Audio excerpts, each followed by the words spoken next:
तो hello students, स्वागत है आपका the BCA student YouTube channel में। और आज हम डिस्कस करेंगे रैंक ऑफ मैट्रिक्स के बारे में। देखेंगे रैंक ऑफ मैट्रिक्स क्या होता है और कैसे कैलकुलेट करते हैं। जैसा कि आप जानते होंगे, पिछले वीडियोस में हमने ये सारे टॉपिक्स को कवर कर लिया है, जैसे डिटर्मिनेंट की definition, examples, minor cofactor, properties of determinant. दूसरे में मैट्रिक्स और उसकी डेफिनेशन और कुछ इंपॉर्टेंट टाइप्स ऑफ मैट्रिक्स देखी थी। मैट्रिक्स ऑपरेशन जैसे एडिशन, सब्ट्रैक्शन, मल्टीप्लिकेशन और adjoint of matrix, inverse of matrix, ये सारी चीजें हम देख चुके हैं।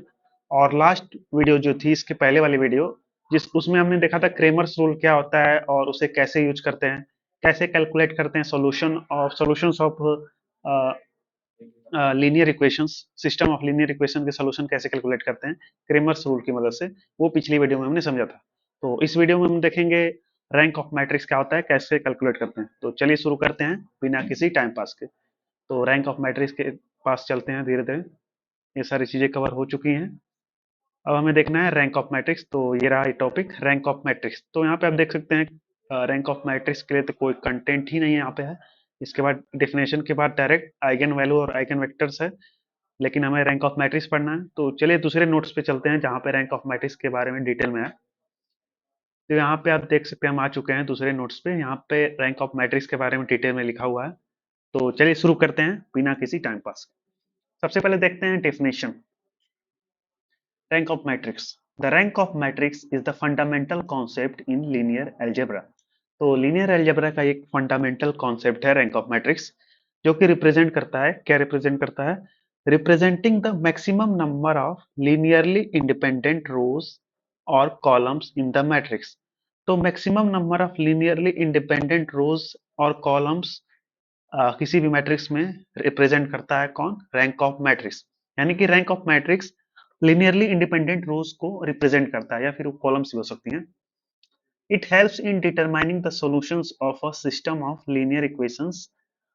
तो लीनियर इक्वेशंस के सॉल्यूशंस को भी डिटरमाइन करने में काफी हेल्प करता है। And understanding the maximum matrix properties, और मैट्रिक्स प्रॉपर्टीज को भी अंडरस्टैंड करने में काफी हेल्प करता है।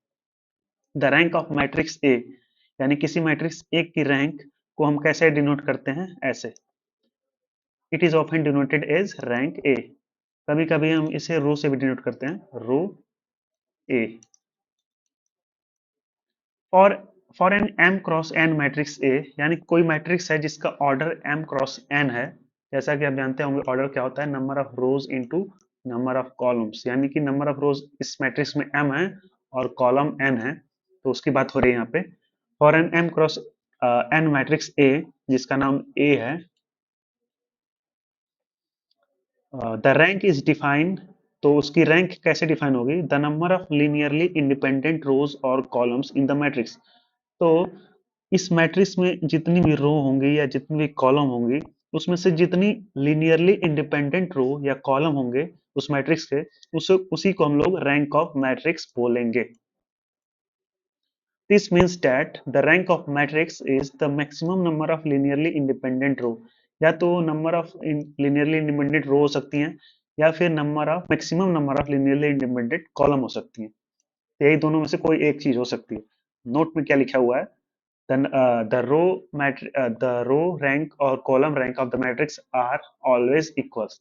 यानी कि दोनों हमेशा इक्वल ही होते हैं, किसी एक को भी कैलकुलेट करेंगे तो दोनों सेम ही आएंगे। तो ये बात हो रही है। तो अब बात आती है कि लीनियरली इंडिपेंडेंट रो या कॉलम क्या होती हैं। ये समझने वाली बात है। तो इसका सिंपल सा मतलब है, जो रो या कॉलम एक दूसरे के कॉम्बिनेशन से बन नहीं सकती, उसे हम लीनियरली इंडिपेंडेंट कहते हैं। यानी कि इंडिपेंडेंट है, आजाद है, किसी की दूसरे कॉम्बिनेशन से उसको नहीं बनाया जा सकता। यानी कि किसी मैट्रिक्स में मान लीजिए तीन रो हैं, एक रो ये, दूसरी रो ये, तीसरी रो। तो ये जब ये पहली रो इन दोनों के किसी भी कॉम्बिनेशन से किसी तरीके से इस पहली रो को नहीं बनाया जा सकता, तो ये लीनियरली इंडिपेंडेंट रो कहलाएगी। सिंपल भाषा में कहें तो अ, जो रोज या जो कॉलम एक दूसरे के कॉम्बिनेशन से नहीं बन सकती, उसे हम लीनियरली इंडिपेंडेंट रो या कॉलम बोलेंगे।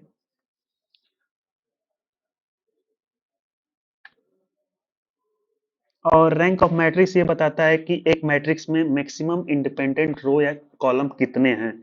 यही रैंक ऑफ मैट्रिक्स बताता है। और उसे हम कैसे डिनोट करते हैं वो तो हम बता ही चुके हैं।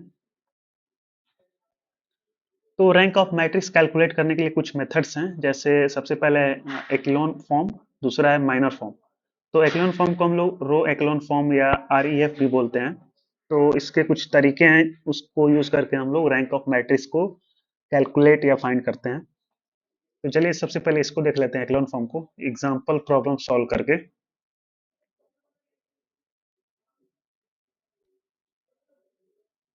तो यहाँ पे एक एग्जाम्पल या क्वेश्चन कर सकते हैं, दिया हुआ है एक मैट्रिक्स ए है 3 क्रॉस 3 की, यानी इसका ऑर्डर 3 है। तो इसे हमें इसका रैंक ऑफ मैट्रिक्स हमें कैलकुलेट करना है एक्लोन फॉर्म से। तो सबसे पहला स्टेप इसमें होता है कि हमें इस मैट्रिक्स को एक्लोन फॉर्म में कन्वर्ट करना पड़ता है। एक्लोन फॉर्म क्या होता है ये भी समझने वाली बात होती है। अपने मैट्रिक्स वाले वीडियो में टाइप्स ऑफ मैट्रिक्स में हमने देखा था अपर ट्रायंगुलर मैट्रिक्स और लोअर ट्रायंगुलर मैट्रिक्स। तो अपर ट्रायंगुलर मैट्रिक्स या लोअर ट्रायंगुलर मैट्रिक्स फॉर्म को ही हम एक्लोन फॉर्म बोलते हैं। यानी कि लोअर ट्रायंगुलर मैट्रिक्स में क्या होता था, जो मेन डायगोनल होती थी उसके नीचे के सारे एलिमेंट्स जब जीरो होते थे उसे हम लोअर ट्रायंगुलर मैट्रिक्स बोलते थे। और वहीं अपर ट्रायंगुलर मैट्रिक्स में हम जो मेन डायगोनल थी उसके ऊपर के एलिमेंट्स जब जीरो होते थे तो उसे हम अपर ट्रायंगुलर मैट्रिक्स बोलते थे। तो इस क्वेश्चन में भी हमें वही करना है, या तो इसे अपर ट्रायंगुलर मैट्रिक्स बनाना है या फिर लोअर ट्रायंगुलर फॉर्म में चेंज करना है। तो अब बात आती है, जो ये गिवन मैट्रिक्स है इसे हम अपर ट्रायंगुलर फॉर्म या लोअर ट्रायंगुलर फॉर्म में कैसे ट्रांसफॉर्म करेंगे। तो उसके लिए भी सोल्यूशन है। एलिमेंट्री ऑपरेशंस होते हैं, एलिमेंट्री ऑपरेशंस, उसे हम करेंगे, ऑपरेशंस करेंगे हम मैट्रिक्स का, जिसका नाम है एलिमेंट्री ऑपरेशंस। रोज में करना है तो हम एलिमेंट्री रोज ऑपरेशन बोलेंगे यहाँ पे। तो इसमें हम क्या करते हैं, एलिमेंट्री रोज ऑपरेशन करके हम जो गिवन मैट्रिक्स है उसे हम ट्रायंगुलर, अपर ट्रायंगुलर या लोअर ट्रायंगुलर में चेंज करेंगे या ट्रांसफॉर्म करेंगे। तो चलिए देखते हैं। यहाँ पे पहले स्टेप यहाँ पे लिखा हुआ, क्या लिखा हुआ है, transform A to its row echelon form, यानी कि रो एक्लोन फॉर्म में इसे ट्रांसफॉर्म करना है। तो चलिए करते हैं। ये रहा एलिमेंट्री ऑपरेशंस करने का सबसे पहला स्टेप, क्या है, सब्ट्रैक्ट 4 टाइम्स रो 1 फ्रॉम रो 2। यानी कि इसमें देख सकते हैं 3 रोज हैं, ये पहली है, ये दूसरी है, ये तीसरी है, R1, R2, R3। यानी कि 3 3 रोज हैं, ये पहली रो है, ये दूसरी और ये तीसरी रो, 3 3 रो हैं। तो हमें इसे एलिमेंट्री ट्रांस ऑपरेशंस करके इसे अपर ट्रायंगुलर या लोअर ट्रायंगुलर फॉर्म में चेंज करना है। वही एक्लोन फॉर्म बुलाता है, उसी को हम एक्लोन फॉर्म कहते हैं। तो एक्लोन फॉर्म में हमें चेंज करना है। तो कैसे करेंगे, सबसे पहले क्या किया जा रहा है, यहाँ पे देखिए, जो रो 2 है उसमें से 4 टाइम्स रो 1 को सब्ट्रैक्ट किया जा रहा है, यानी कि माइनस किया जा रहा है। तो देखिए यहाँ पे क्या लिखा हुआ है, रो 2 को हम क्या कर रहे हैं, रो 2 में से 4 टाइम्स R1 यानी कि रो 1 को हम माइनस कर रहे हैं, यहाँ पे देख सकते हैं आप। तो रो 2 कौन सी है, रो 2, यानी कि ये है रो 2, 4 5 6 वाली। तो 4 5 6 में से क्या माइनस किया जा रहा है, 4 टाइम्स R1। तो 4 टाइम्स R1, R1 ये है, तो इसको हम 4 टाइम्स करेंगे तो कैसे आ जाएगा, 1 इंटू 4 हो जाएगा 4, 2 इंटू 4 हो जाएगा 8, और 3 इंटू 4 हो जाएगा 12। तो अब इसे हमें R2 में से माइनस करना है, तो R2 ये है 4 5 6। तो करस्पॉन्डिंग एलिमेंट से हम लोग सब्ट्रैक्शन करेंगे। तो इस 4 में से इस 4 को माइनस करेंगे तो हमारे पास आ जाएगा 0, यहाँ पे देखिए 0। और इस 5 में से 8 को माइनस करेंगे तो -3 आएगा, देख लीजिए यहाँ पे आया। और 6 में से 12 को माइनस करेंगे तो आ जाएगा -6। तो यहाँ पे देख सकते हैं आप, वही सेम चीज लिखी हुई है। इरेजर कहाँ चला गया। तो यहाँ पे सिंपल मैथमेटिकल ऑपरेशंस हैं, इसी को हम एलिमेंट्री ऑपरेशन बोलते हैं, यानी कि एलिमेंट्स के साथ ऑपरेशन करना मैट्रिक्स के। क्या है, R2 माइनस 4 टाइम्स R1 है। तो R1 यहाँ पे आप देख सकते हैं, R1 के एलिमेंट्स क्या क्या है, 1 2 3 है। इसको 4 से मल्टीप्लाई करेंगे तो हमारे पास आ जाएगा, 1 को 4 से करेंगे तो 4 आ जाएगा, और 2 को 4 से करेंगे तो हमारे पास 8 आ जाएगा, और 3 को 4 से करेंगे तो 12 आ जाएगा। यानी कि अब ये 4 टाइम्स R1 हो गया, अब इसको R2 में से माइनस करना है। तो R2 क्या था पहले, R2 था 4 5 6। तो 4 5 6 यहाँ पे लिख देते हैं हम ऊपर। 4 5 6। तो ये R2 हमारा है और ये था हमारा R1। ये 4 टाइम्स R1 है। तो ऑपरेशन क्या हो रहा है, R2 में से 4 टाइम्स R1 को घटाया जा रहा है। तो जब हम इसे माइनस करेंगे तो 6 में से 12 माइनस करेंगे तो -6 आ जाएगा यहाँ पे। वैसे ही 5 में से 8 करेंगे तो -3 आ जाएगा और 4 में से 4 करेंगे तो 0 आ जाएगा। तो R2 की जगह पे हम अब ये सारे एलिमेंट्स लिख रहे हैं, 0 -3 -6, 0 -3 -6 और बाकी सब सेम है, आप देख सकते हैं। और बाकी सब पहली रो और तीसरी रो सेम सेम है, 1 2 3 और 7 8 9, 1 2 3 7 8 9। तो ये पहला एलिमेंट्री ऑपरेशन था। तो आप देख सकते हैं एक जीरो मिल चुका है हमें। तो लोअर ट्रायंगुलर मैट्रिक्स बनाने की कोशिश कर रहे हैं हम यहाँ पे, यानी कि मेन डायगोनल के नीचे के सारे एलिमेंट्स जीरो करना चाह रहे हैं। अब देखिए दूसरे ऑपरेशन में क्या कर रहे हैं हम, 7 टाइम्स रो 1 फ्रॉम रो 3, यानी कि जो रो 3 है, R3 यानी कि तीसरी रो, उसमें से हम क्या माइनस कर रहे हैं, 7 टाइम्स R1, यानी कि R1 को 7 पहले R3 लिख दे रहे हैं। यहाँ पे R3 क्या गया है, 0 है, -6 है। अरे ये तो ऑपरेशन के बाद है, ये मेन ये है ना, 7 8 9 है। तो R3 7 है, 8 है और 9 है। ये सारे एलिमेंट्स हैं R3 में। अब हमें इसमें से क्या माइनस करना है, 7 टाइम्स R1। तो R1 क्या हमारा है, 1 2 3 है, तो इसका 7 टाइम्स, तो 7 टाइम्स करेंगे, हर एक एलिमेंट से 7 का मल्टीप्लाई करेंगे। तो 1 इंटू 7 हो जाएगा 7 और 2 इंटू 7 हो जाएगा 14 और 3 इंटू 7 हो जाएगा 21। तो ये सारे एलिमेंट्स को हम माइनस करेंगे R3 से। R3 ये है और ये है 7 टाइम्स R1। तो ये 7 टाइम्स R1 को हम माइनस कर रहे हैं किस में से, R3 में से। यही ऑपरेशन देख लीजिए कर रहे हैं। तो हमारे पास आ जाएगा, क्या आ जाएगा, 7 में से 7 माइनस करेंगे तो 0 हो जाएगा। और क्या था, 8 में से 14 माइनस जब हम करेंगे तो हमारे पास आ जाएगा -6, -6 आ जाएगा। और 9 में से 21 माइनस करेंगे तो हमारे पास आ जाएगा -12।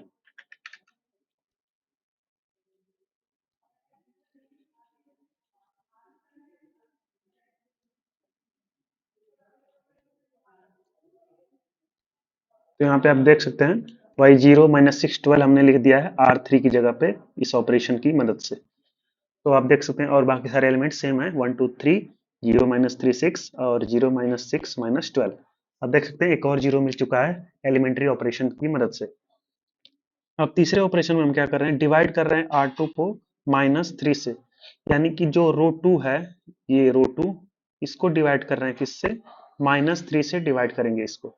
तो -3 से जब डिवाइड करेंगे तो हमारे पास देखिए क्या आता है, इससे कर रहे हैं, ये रो 2 है ना, इसको जब -3 से डिवाइड करेंगे तो क्या आएगा, देख सकते हैं आप यहाँ पे। पहले तो हम रो 2 को लिख सकते हैं। रो 2 को डिवाइड कर रहे हैं -3 से, तो पहले रो 2 में जो एलिमेंट्स है उसको हम ऐसे ही सेम उतार लेते हैं, 0 है, -3 है और -6 है। तो हर एक एलिमेंट को जब हम -3 से डिवाइड करेंगे तो देखिए क्या आता है, -3 से डिवाइड करें इसको और -3 को भी डिवाइड कर रहे हैं -3 से और -6 को डिवाइड कर रहे हैं -3 से।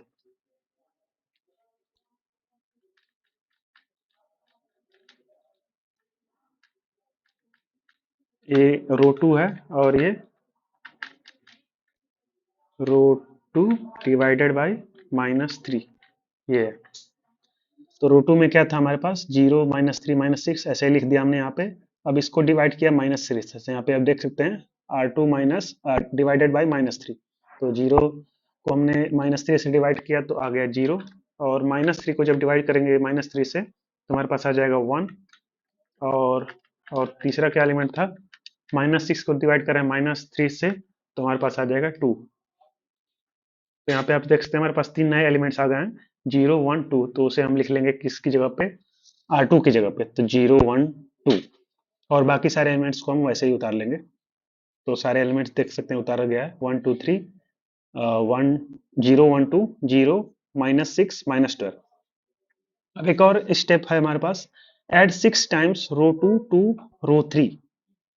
तो क्या करना है हमारे को,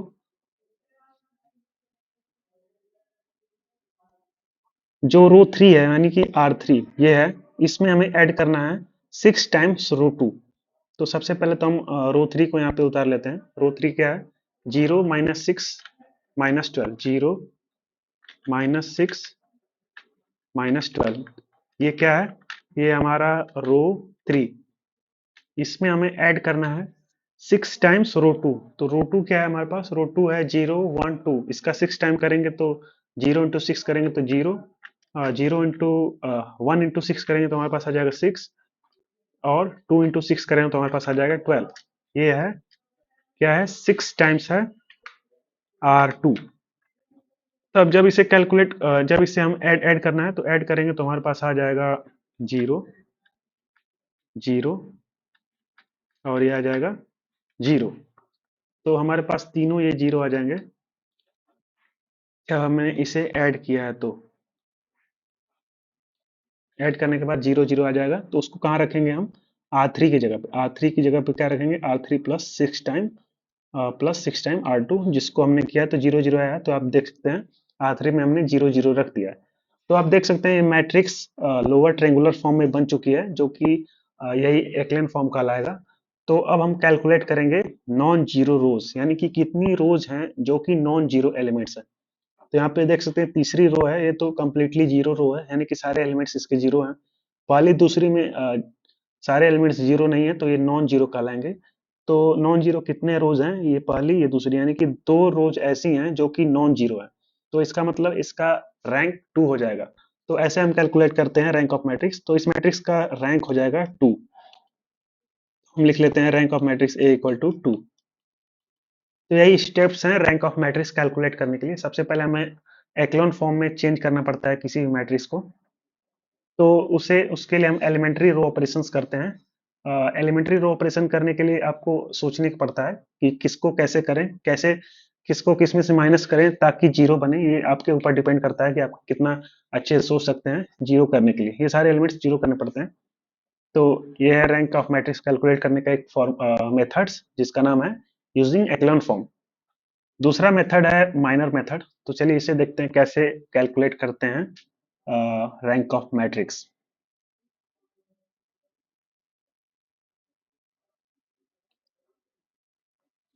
तो माइनर मेथड से रैंक ऑफ मैट्रिक्स कैलकुलेट करने के लिए क्या किया जाता है, in order to find the rank of matrix using minor methods. तो कुछ स्टेप्स होते हैं जिसको फॉलो करना पड़ता है। सबसे पहले डिटर्मिनेंट कैलकुलेट करना पड़ता है उस मैट्रिक्स का। डिटर्मिनेंट यदि जीरो के इक्वल नहीं है, कोई नॉन जीरो नंबर आ रहा है, तो उस मैट्रिक्स का रैंक उस मैट्रिक्स के ऑर्डर के इक्वल हो जाएगा। यानी इस मैट्रिक्स का ऑर्डर 3 है, तो इस मैट्रिक्स का रैंक भी 3 हो जाएगा जब इसका डिटर्मिनेंट जीरो नहीं होगा। तो सबसे पहले इसका डिटर्मिनेंट कैलकुलेट करेंगे। और डिटर्मिनेंट कैलकुलेट करना तो आप सीख चुके हैं पहले से ही। तो आप उस स्टेप्स का यूज करके डिटर्मिनेंट कैलकुलेट करेंगे। और यदि वो जीरो, यदि वो रैंक, यानी कि वो जब डिटर्मिनेंट नॉन जीरो वैल्यू आएगी, तो इसका रैंक हो जाएगा इसके ऑर्डर के इक्वल। तो ऑर्डर इसका 3 है, तो इसका रैंक 3 हो जाएगा जब इसका डिटर्मिनेंट जीरो नहीं होगा। तो यदि इसका डिटर्मिनेंट जीरो हो गया, then the rank of matrix is equal to the order of the maximum possible non zero minors of the matrix. यानी कि maximum possible non zero minors जो होंगे इस मैट्रिक्स के, वो इसके रैंक हो जाएगा। तो देखिए कैसे कैलकुलेट किया गया है सॉल्यूशन में। यहाँ पे एक एग्जांपल गिवन है, बी मैट्रिक्स है, इसके एलिमेंट्स 1 2 3 4 5 6 7 8 10। तो इसका रैंक फाइंड करना है using minors. Determine the determinants of all 2 into 2 minors. तो यहाँ पे देखिए -3 -6 all are non zero, so B has at least 2 matrix. तो सारे जो माइनर्स हैं वो नॉन जीरो आ रहे हैं, यानी कि इसके जितने माइनर्स हमने कैलकुलेट किए हैं सब नॉन जीरो हैं। तो इसका मैट्रिक्स रैंक जो होगा एटलीस्ट 2 तो होगा, मतलब कम से कम 2 होगा। Check for 3 cross 3 determinants. तो यहाँ पे आप देखिए 3 क्रॉस 3 डिटर्मिनेंट्स कैलकुलेट कर रहे हैं, मतलब ओवरऑल डिटर्मिनेंट इसका कैलकुलेट कर रहे हैं। यहाँ पे देखिए, यहाँ पे किया गया है 1 -2 -+3। यानी कि पहली रो को पकड़ के किया गया। हमने देखा था कैसे कैलकुलेट करते हैं 3x3 मैट्रिक्स का डिटरमिनेंट। किसी रो या किसी कॉलम को पकड़ के हम कैलकुलेट करते हैं। तो यहाँ पे पहली रो को पकड़ के किया गया है। तो यहाँ पे डिटरमिनेंट कैलकुलेट करने पे आ रहा है -3, जो कि एक नॉन जीरो नंबर है। तो नॉन जीरो नंबर है तो इसका रैंक हो जाएगा इसकी ऑर्डर के इक्वल। तो ऑर्डर इस मैट्रिक्स का क्या है, 3 है। तो इसका रैंक यहाँ पे देखिए 3 लिखा हुआ है, यानी कि इसका रैंक हो जाएगा 3। तो this example illustrate how the determinant rank using echelon and minor order। तो हमने सीखा दो मेथड के जरिए कैसे कैलकुलेट करते हैं रैंक ऑफ मैट्रिक्स।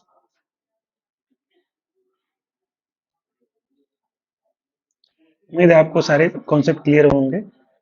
चलिए मिलते हैं नेक्स्ट वीडियो में, तब तक के लिए ओके बाय।